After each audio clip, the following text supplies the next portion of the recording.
ఉం? జాగరణ అంటే ఏంటి? అసలు జాగరణ ఎందుకు చేయాలి?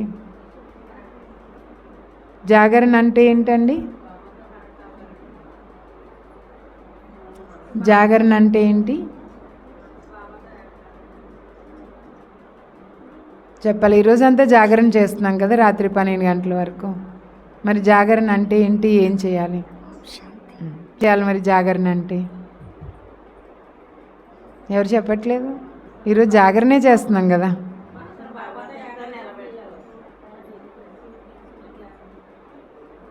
ఎవరు చెప్పట్లేదు. జాగరణ ఎందుకు చేస్తున్నారు ఈరోజు? పోనీ జాగరణ అంటే ఎలాగే అర్థమైందే కదండి. ఇందులో జవాబు చెప్పేదేముంది? నిద్రపోకుండా ఉండాలంతే. పోనీ జాగరణ ఎందుకు చెయ్యాలి? జాగరణ ఎందుకు చేయాలి? ఎప్పుడో మా తాతయ్య గారు పెట్టారండి, అందుకని ఇంకా అలా చేయాల్సి వస్తుంది. మా ఇంట్లో ఎప్పుడూ అలవాటు అయిపోయిందండి, అందుకని అలా చేస్తాము. లేదండి మా చుట్టుపక్కల వాళ్ళందరూ చేస్తున్నారు, అందుకని నేను కూడా అలా చేస్తున్నాను.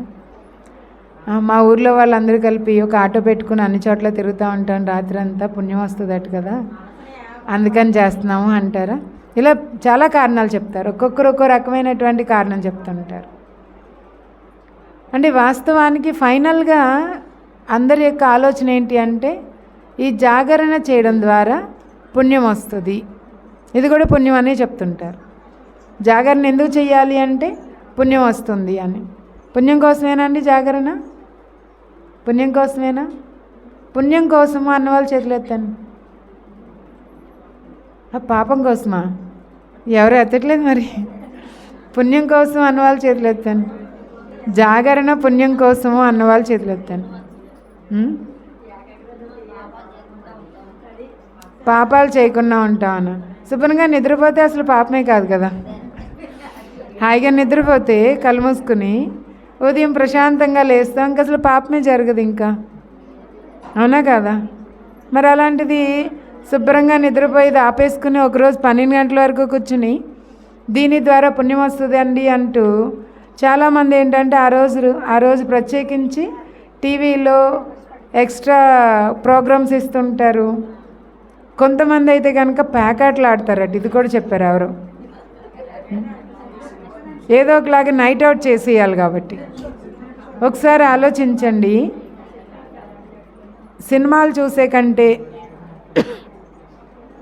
టీవీలో షోలు చూసే కంటే, ప్యాకెట్లు ఆడుకునే కంటే హాయిగా 10 గంటలకి శుభ్రంగా తిని పడుకుంటే ఉదయం లేచేటప్పటికి ప్రశాంతంగా లేవచ్చు. అవునంటారు కాదంటారా? మరి ఎవరు పెట్టారండి ఈ విధానం అనవసరంగా? అలా అంటారా? ఎందుకండి ఈ విధానాలన్నీ పెట్టారు అంటారా? అయితే అందరూ ఇలాగే ఉండరు. కొంతమంది అయితే చక్కగా ఆ 12 గంటల వరకు పారాయణం చేసుకోవడం, చక్కగా శివస్తోత్రాలు చదువుకోవడం, శివనామ స్మరణ చేయడం, ఏదో ఒకటి చేస్తుంటారు. ఎందుకంటే భగవంతుడి పైన భక్తి భావం పెంచుకోవడానికి. అదంతా పగలు కూడా చేసుకోవచ్చు కదండి, రాత్రిపూట కూర్చునేందుకు? పగలు కూడా చేసుకోవచ్చు కదా, రాత్రిపూట ఎందుకు చేయాలి? ఎందుకంటే మన పెద్దలు మనకి ఏం చెప్పారంటే, ఒకరోజు నిద్రపోకుండా ఉంటే కనుక 4 రోజులు నీరసం ఉంటుందటండి. తెలుసా మీకు ఆ విషయం? ఒకరోజు నిద్ర లేకపోతే 4 రోజులు నీరసం. మరి అలాంటిది ఇవన్నీ నష్టమే అన్నప్పుడు మరి రాత్రి అంతా నిద్రపోకుండా ఉండాలనేది ఎందుకు పెట్టారండి అసలు అని? అంటే దీని పేరు జాగరణ అని పెట్టారు. జాగరణ అంటే కేవలం నిద్రపోకుండా ఉండడం ఒక్కటే అంటారండి? నిద్రపోకుండా ఉండడం ఒకటే అయితే కనుక దానివల్లనే పుణ్యం వచ్చేటట్లయితే మరి నిద్రపోవడం పాపమా? ఇక్కడ ప్రశ్న అదే కదండి. ఎందుకంటే ఇందాక తినకుండా ఉంటే పుణ్యం వస్తుంది అనుకున్నప్పుడు మరి తినడం పాపమా అండి? తినకుండా ఉంటే పుణ్యం వస్తుంది అనుకున్నప్పుడు మరి తినడం పాపం అవుతుందా? అలాగే ఇక్కడ నిద్రపోకుండా ఉంటే పుణ్యం వస్తుంది అంటే మరి నిద్రపోవడం పాపమా? కాదు కదండి. ఎందుకంటే డైలీ చేసే పనులు ఇవి. తినడము, నిద్రపోవడం అనేది డైలీ చేసే పనులు. రోజు చేసే పనులు. మరి రోజు చేసే పనులను ఒక్కో రోజు ఆపేసుకుని అదే పుణ్యం అనుకోవడం అనేది ఎంతవరకు రైటు? అంటే నిజానికి రోజు చేసే పనులను ఒక్కరోజు ఆపేయడం కాదండి. వాస్తవానికి జాగరణ అంటే నిజానికి నిద్రపోకుండా ఉండడం ఒక్కటే కాదండి. దానిలో ఇంకా అర్థం ఏంటంటే జాగృత అవస్థ, మెలకువ స్థితి. అంటే కళ్ళు మూసుకోకుండా ఉండే మెలకువ స్థితి కాదండి. ఎలాంటి మెలకువ స్థితి అంటే ఇందాక నుంచి మనం అనుకున్నామండి, ఇలా చేస్తే పుణ్యం వస్తుంది, అలా చేస్తే పుణ్యం వస్తుంది అని. మరి ఇప్పుడు నేను ఒక ప్రశ్న అడుగుతాను, ఏది చేస్తే పాపం వస్తుంది? ఏది చేస్తే పాపం వస్తుంది? ఎందుకంటే ఇది చేస్తే పుణ్యం వస్తుంది, అది చేస్తే పుణ్యం వస్తుంది అనుకునే కంటే ఏది చేస్తే పాపం వస్తుందో తెలిస్తే అదొకటి మానేస్తే మిగతా అన్ని పుణ్యకార్యాలే కదండి. ఎందుకంటే మనం ఏం చేస్తున్నాం, రోజు చేసే పనులు ఒక్కో రోజు మానేసి ఇది పుణ్యం అంటున్నాం. దాని బదులు ఏది పాపమో తెలిస్తే అది మానేస్తే మిగతావన్నీ పుణ్యకార్యాలే. రోజు చేసే పనులు రోజు చేసుకోవచ్చు హ్యాపీగా. మరి ఇప్పుడు చెప్పండి, ఏది చేస్తే పాపం వస్తుంది?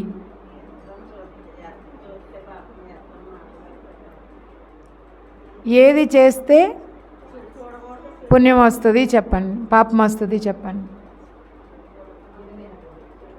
చెడు వినకుండా ఉండడం వలన పుణ్యం వస్తుంది, చెడు వింటే పాపం.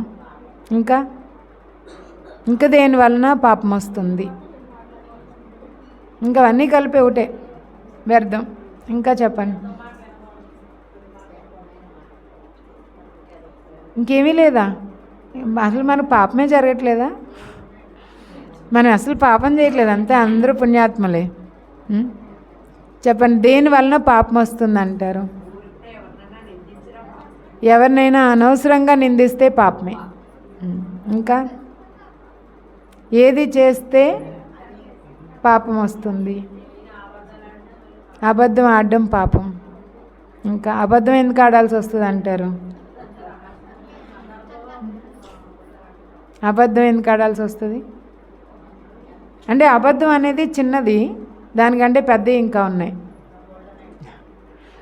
అంటే దేని వలన పాపం వస్తుంది అంటే డైలీ తినడం వలన, డైలీ పడుకోవడం వలన రాదండి. పాపం అనేది కామ, క్రోధ, లోభ, మోహ, అహంకారం, ఈర్ష్య, ద్వేషం, పగ, ప్రతీకారం, నిర్లక్ష్యము, బద్ధకము, ఈ చెడు గుణాలకి వశం అవడం వలన, వశమై ఏ కార్యం చేసినా దానివల్ల పాపం వస్తుందండి. కేవలం తినడం వలన, పడుకోవడం వలన పాపం రాదండి. మనం ఈ చెడు గుణాలకి వశమై ఏ కార్యం చేసినా కూడా పాపమే వస్తుందండి. మరి ఈ చెడు గుణాలకి వశమై మనం ఏమన్నా కార్యం చేస్తున్నాం అంటారండి? అంటే ఇప్పుడు జాగృత అవస్థగా ఉండడం అంటే ఈ చెడు గుణాలు మనలోకి ప్రవేశించకుండా మన మీద మనం అటెన్షన్ పెట్టుకోవాలని. అలా అటెన్షన్ పెట్టుకుంటేనే పుణ్యం, జాగృత అవస్థ. జాగరణ అంటే ఇప్పుడు ఏం చేయాలండి? ఈ చెడు గుణాలకి వశం అవ్వకుండా ఉండే విధంగా మన మీద మనమే అటెన్షన్ పెట్టుకోవడమే జాగృత అవస్థ, జాగరణ. మరి ఈ చెడు గుణాలు మనలోకి వస్తున్నాయంటారండి? రావట్లేదా? అంటే రోజు ఈ చెడు గుణాల్లో ఉంటూ ఒకరోజు నిద్రపోకుండా ఉంటే పాపం అంతా పోతుందండి? ఏం పోదు. అంటే అసలు జాగరణ మనం చేయాల్సింది ఏది అంటే ఈ చెడు గుణాలు ఏవి నాలోకి ప్రవేశించకుండా ఉండే విధంగా మన మీద మనం అటెన్షన్ పెట్టుకోవడమే జాగరణ. ఇది ఒకరోజు చేయాలండి, శివరాత్రి ఒకరోజు. ఎందుకంటే మనం అంటాం, ఈరోజు శివరాత్రి కాబట్టి బ్రతికిపోయావు, రేపు చెప్తాను నీ పని అంటే మళ్ళీ మామూలే. ఈరోజు కాబట్టి బ్రతికిపోయావు, రేపు మళ్ళీ మామూలే అంటే ఎందుకంటే రేపు ఇంకా పెంచుకుంటూ ఉంటారన్నమాట. ఎప్పుడు వస్తుంది అవకాశం అని, ఎప్పుడు వస్తుంది అవకాశం అని చూస్తూ ఉంటే ఇంక మనం చేసే పుణ్యం ఎక్కడవుతుందండి?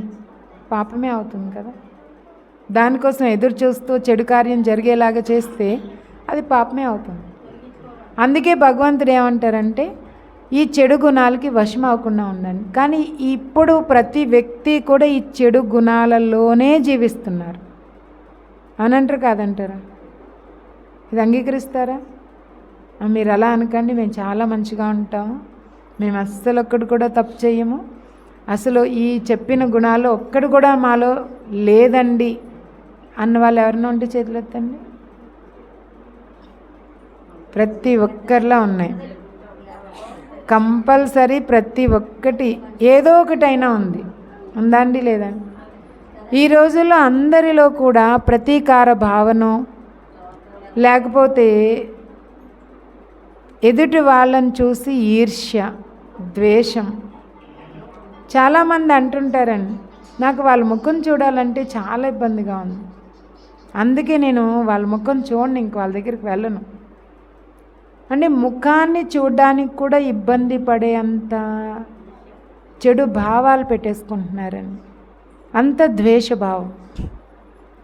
అంటే అలాంటి ద్వేషం ఉంది అంటే ఆ రోజుతో పోయేది కాదు, లోపల లోపల రగిలిపోతూ ఉంటారు. ఈర్ష్య, ద్వేషం అనేది చిన్న విషయాలు కాదండి. ఈరోజు మానవుడు తన జీవితంలో ప్రశాంతతని పొందలేకపోతున్నారంటే వాళ్ళ జీవితంలో వచ్చే దుఃఖానికి రెండు కారణాలు ఉన్నాయటండి. తెలుసా అండి మీకు? 2 కారణాలటండి. ఏంటండి కారణాలు మీకు తెలుసా? ఎక్కువ కారణాలు ఏం లేవండి, 2 కారణాలు. ఒకటి, మనిషి జీవితంలో ఏదైనా లోటు ఉన్నప్పుడు దుఃఖం వస్తుందటండి. ఫలానాది ఆరోగ్యం లోటు ఉంది, లేకపోతే వస్తువులు లేవు, లేదా సంపద లోటు ఉంది, లేకపోతే నాకు అంత తెలివితేటలు లేవు, ఆ లోటు కారణంగా వచ్చేటటువంటి దుఃఖం ఒకటండి. 2వ రకం దుఃఖం ఏదంటే, అంటే నాకు లేదు అన్న దాని వలన వచ్చే దుఃఖం ఫస్ట్దైతే, 2వది ఏది అంటే పక్క వాళ్ళకి ఉంది అన్న దాని వలన వచ్చే దుఃఖం అటండి. ఇది అర్థమైందండి? నాకు లేదు అన్నదాన్ని ఈరోజు కాకపోతే రేపైనా నేను సంపాదించి కష్టపడి ఏదోలా సంపాదించుకోవచ్చు, అప్పుడు నాకు ఆ లోటు ఫుల్ అయిపోతుంది, రేపటికి నేను ప్రశాంతం అయిపోవచ్చు. కానీ పక్క వాళ్ళకి ఉంది అన్నటువంటి దాని కారణంగా వచ్చేటటువంటిది అది ఎప్పటికీ దుఃఖం పోదటను. అంటే పక్క వాళ్ళకి ఉంది అంటే అండి, నాకు ఈరోజు ఒక టీవీ లేదండి, కష్టపడి ఈరోజు రేపు కొనేసుకుంటాను కొద్దిగా దాచుకుని. లేదు, పక్క వాళ్ళు ఈరోజు నాకు కారు ఉంది, హాయిగానే జీవిస్తున్నాను. ఒక చోట ఇలా జరిగింది ప్రాక్టికల్గా. వాళ్ళ ఇంట్లో ఏంటంటే ఒక కారు ఉండేది, హ్యాపీగా సండే వచ్చేవాడికి హాయిగా తిరుగుతూ ఉండేవారు, ఫ్యామిలీ అంతా చక్కగా సరదాగా గడిపి వచ్చేవాళ్ళు. వారం అంతా కష్టపడేవాళ్ళు, వీకెండ్స్లో ఇలా ఉండేవారు.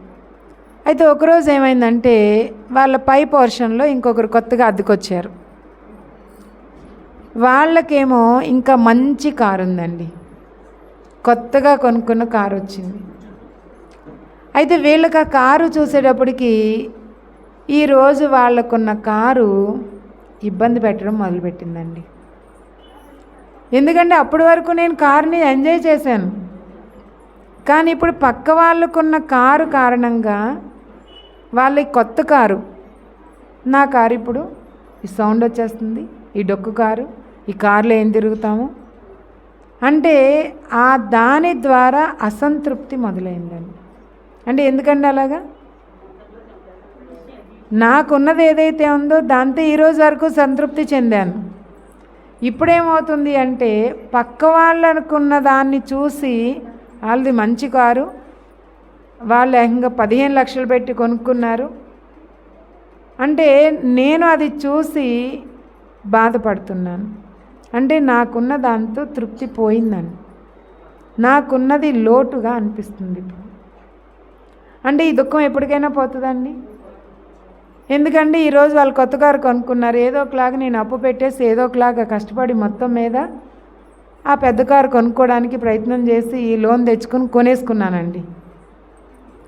రేపొద్దున వాళ్ళు ఒక పెద్ద ₹1 కోటి పెట్టి బంగ్లా కొనుక్కున్నారండి. మరి ఇప్పుడు నాకేమవుద్దండి? నేను అప్పటి వరకు ఉన్న ఇల్లు నాకు సుఖాన్ని ఇస్తుందా అండి? నాకు సుఖాన్ని ఇస్తుందా? ఇవ్వదు. అంటే నాకు ఒకటి లేదు అంటే కొనుక్కోవచ్చండి, లేదన్నదాన్ని ఈరోజు కాకపోతే రేపైనా దాన్ని తృప్తి పొందొచ్చాను. కానీ పక్క వాళ్ళకి ఉంది, వాళ్ళకి అది ఉంది, వాళ్ళకి ఇది ఉంది, వాళ్ళు ఇన్ని ఆభరణాలు కొనేసుకున్నారు, వాళ్ళు ఇంత పెద్ద పొట్టు చీర కొనేసుకున్నారు, వాళ్ళు ఇలా ఇంత గొప్పగా తిరుగుతున్నారు. ఏదైతే ఎదుటి వారికి ఉంది అన్నటువంటి దానితో కలిగేటటువంటి దుఃఖము ఇది పోయేది కాదండి, ఎప్పటికీ పోదండి. కారణం ఏంటి అంటే నాకంటే వాళ్ళు ఇంకోటి కొనుక్కోవచ్చు, రేపు ఇంకోటి పెరగచ్చు. మరి దాంతో మనం ఎక్కడ సంతృప్తి చెందగలం? అందుకే భగవంతుడు అంటారండి, ఈరోజు ప్రతి ఒక్కరిలో కూడా ఈ కామ, క్రోధ, లోభ, మోహ, అహంకారం, ఈర్ష్య, ద్వేషం, అసూయ, పగ, ప్రతీకారాలనే చెడు గుణాలు బాగా పెరిగిపోతున్నాయండి. ఇప్పుడు ఈ చెడు గుణాల నుండి మనము బయటికి రావాలని, ఈ చెడు గుణాలు నాలోకి ప్రవేశించకుండా నాకు నేను జాగరూకుడిగా జాగ్రత్త పడాలని, ఇదే అసలైన జాగరణ. మరి ఇలాంటి జాగరణ మనం చేస్తున్నాం అంటారండి? ఏదో ఒకరోజు 12 గంటల వరకు ఉండడం అంతే. కానీ ఒకరోజు జాగరణతో అయిపోదండి ఇది. మీరు కావాలంటే శివరాత్రి రోజు త్వరగా పడుకుని పోయినా భగవంతుడు ఏమనరు. కానీ ఏదైతే ఈ చెడు గుణాలకి వశమైపోయి మన మీద మనం అటెన్షన్ పెట్టుకోకుండా, శ్రద్ధ పెట్టుకోకుండా చెడు గుణాలకి వశమైపోతున్నామో, ఆ వశమైపోతున్నటువంటి ఆ కర్మ ద్వారా మనం చేసుకున్న పాపకర్మ ఎప్పటికీ పోదండి. అది మనమే అనుభవించాలి, అది మళ్ళీ మనమే అనుభవించాల్సి వస్తుంది. అందుకే భగవంతుడు ఏమంటారంటే అసలైన జాగరణ ఏంటి అంటే ఈ చెడు గుణాలకి వశం అవ్వకుండా మిమ్మల్ని మీరు జాగరూకులుగా చూసుకోండి.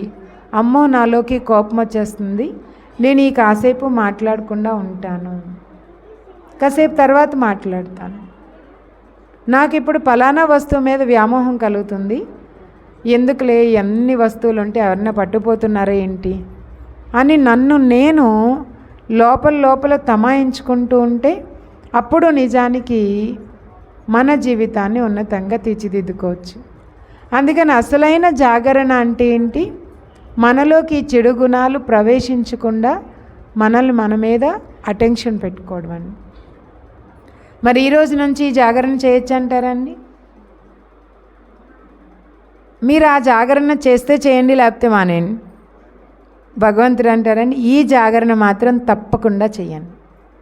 ఎందుకంటే ఈ జాగరణ ద్వారా మన జన్మల పాపాలని తొలగించుకోగలం. అంటే ఉపవాసం ద్వారా, భగవంతుడు సమీపంగా ఉన్నారన్న ఉపవాసం ద్వారా మన జన్మల నుంచి చేసుకున్న పాపాలని తొలగించుకోగలం.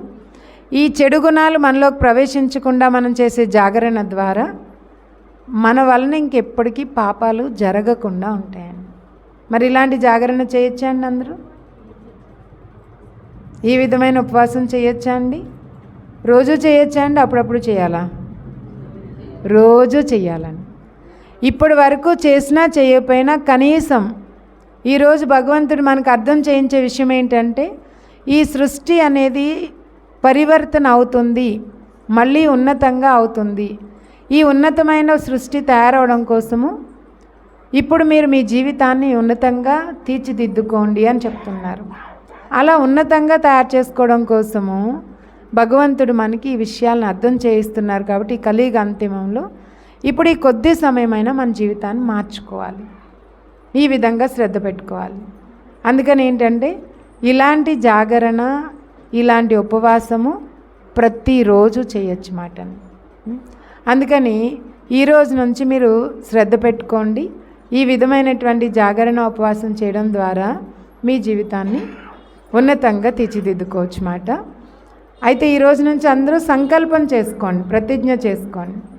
అయితే దీంతో పాటుగా మనము రాత్రి 12 గంటలకి లింగోద్భవ సమయము అని చెప్పి ఆ సమయంలో ఏం చేస్తామండి? అభిషేకం చేయించుకుంటారు కదా. అంతేకాకుండా మనకి ఏదైనా ఇబ్బంది కలిగినప్పుడు, ఇంట్లో కొద్దిగా ఏదైనా నలతగా ఉన్నప్పుడు కూడా ఆ ఈశ్వరుడికే దానం చేయాలని అంటూ ఉంటామండి. మరి ఇప్పుడు నిజంగా ఈశ్వరుడికి ఏం దానం చేయాలి? అలాగే ఆ ఈశ్వరుడి దగ్గర మనం నిజంగా అభిషేకం అంటే ఏం చేయాలి? పళ్ళు పాలు వీటితో అభిషేకం చేయాలా? నిజానికి అభిషేకం అనేది ఎలా చేయాలి, ఎందుకు చేయాలి? ఇది మనం ఇప్పుడు ఒక పాటకి డాన్స్ చూసిన తర్వాత ఈ విషయాన్ని తెలుసుకుందాము.